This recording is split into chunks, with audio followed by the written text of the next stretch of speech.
La semaine a été dénommée comme une semaine de brisement de toute limitation spirituelle et de tout esprit de blocage. C'est quoi une limitation spirituelle? Une limitation spirituelle est une situation où une personne est empêchée d'avancer pleinement dans la volonté, les bénédictions ou la destinée que Dieu a prévue pour elle. À cause d'obstacles spirituels, moraux et relationnels. Chaque fois que dans ta volonté, dans tes efforts, tu veux aller loin, tu regardes que tu fais ce que les autres font pour arriver là où ils sont arrivés. Tu as la volonté, tu investis ton énergie, tu fournis les efforts. Mais malgré ces efforts, malgré les énergies investies, toi, tu n'arrives pas à arriver là où les autres arrivent facilement, peut-être à moindres efforts que toi tu fournis. Cela veut dire qu'il y a un obstacle invisible que toi tu ne vois pas. C'est ça déjà une limitation.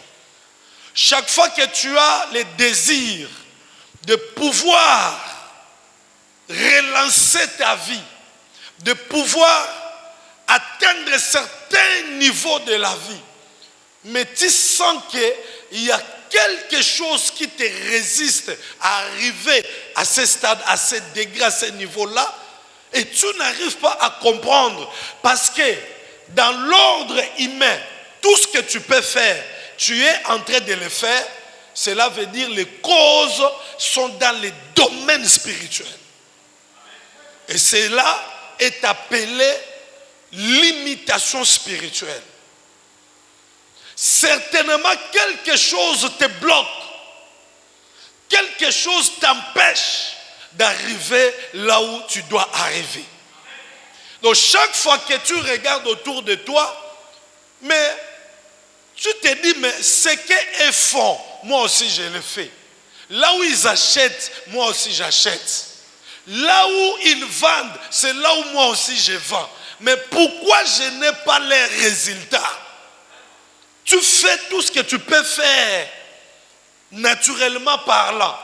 Mais toi, tu n'arrives pas à donner des résultats. Cela veut dire qu'il y a un obstacle invisible. Il y a un lien invisible. Il y a quelque chose qui te retient et que toi, tu n'arrives pas à voir. Cela est hors de ta portée. Hors de ta portée, hors de ton champ de vision. Cela veut dire qu'il faut aller chercher cela dans les domaines de l'esprit.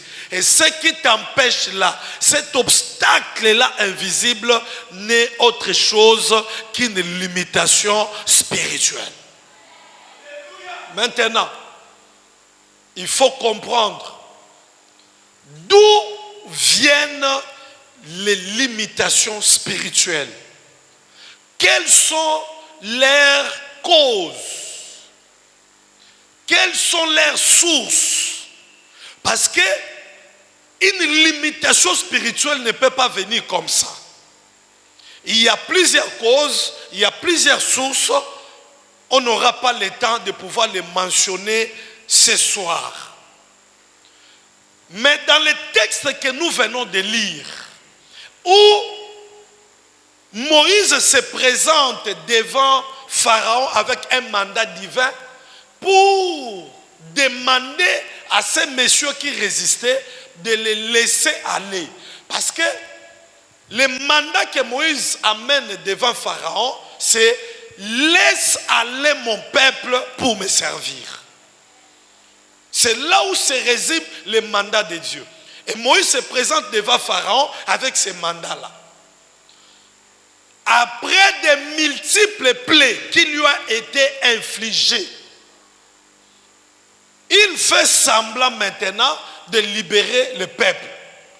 Il fait une concession, mais ce n'est pas une concession sincère.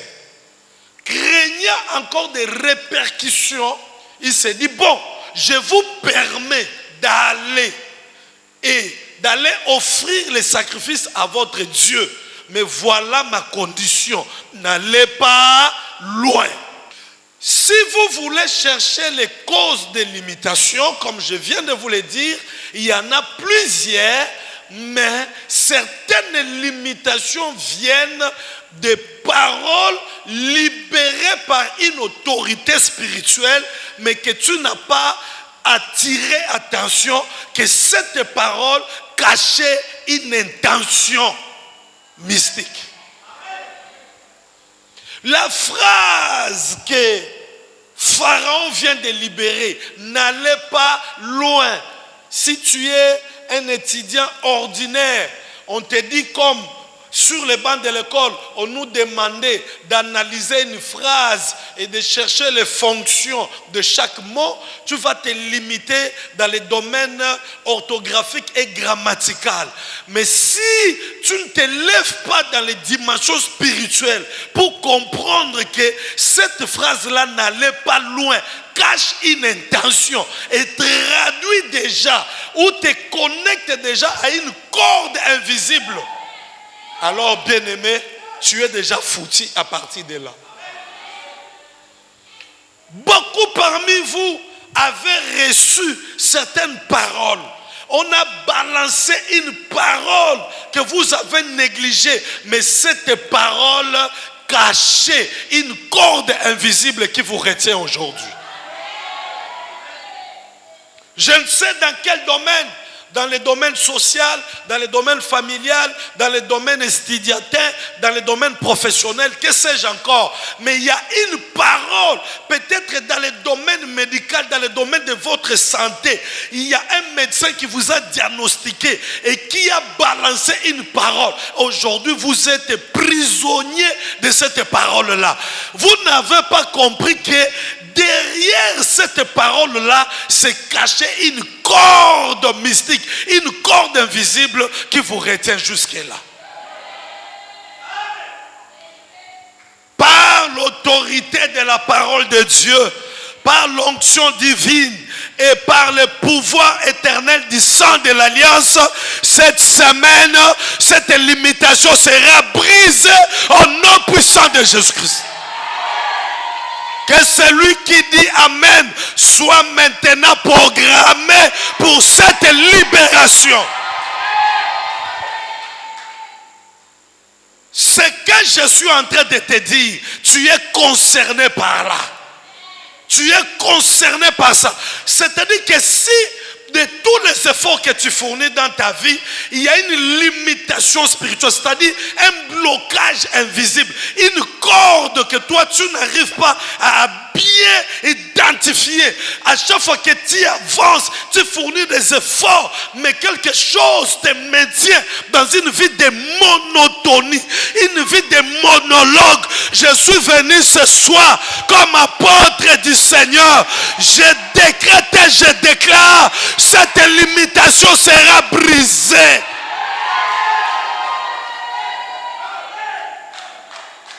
Écoutez, excellent peuple de Dieu.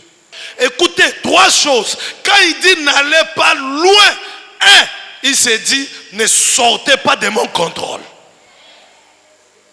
Ne sortez pas de mon contrôle.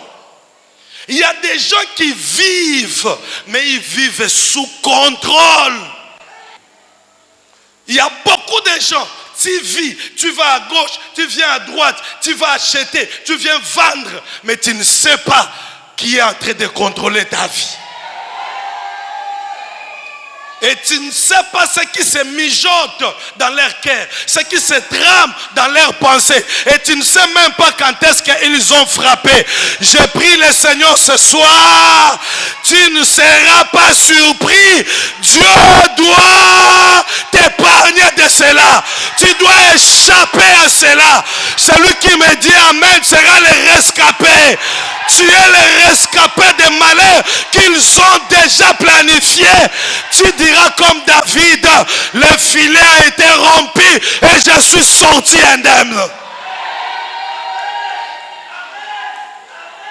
Que ton amen te connecte à cette grâce. Que ton amen te connecte à cette prophétie. Que ton amen te connecte au nom puissant de Jésus-Christ. Ce soir, tout contrôle exercé sur toi sera brisé. Qui contrôle ta vie? Qui contrôle tes mouvements? Qui contrôle ta maison? Qui contrôle ton foyer?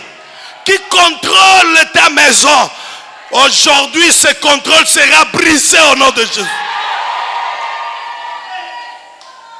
Est-ce que vous me comprenez? Donc lorsque Pharaon dit n'allez pas loin, ne prenez pas ça à la légère.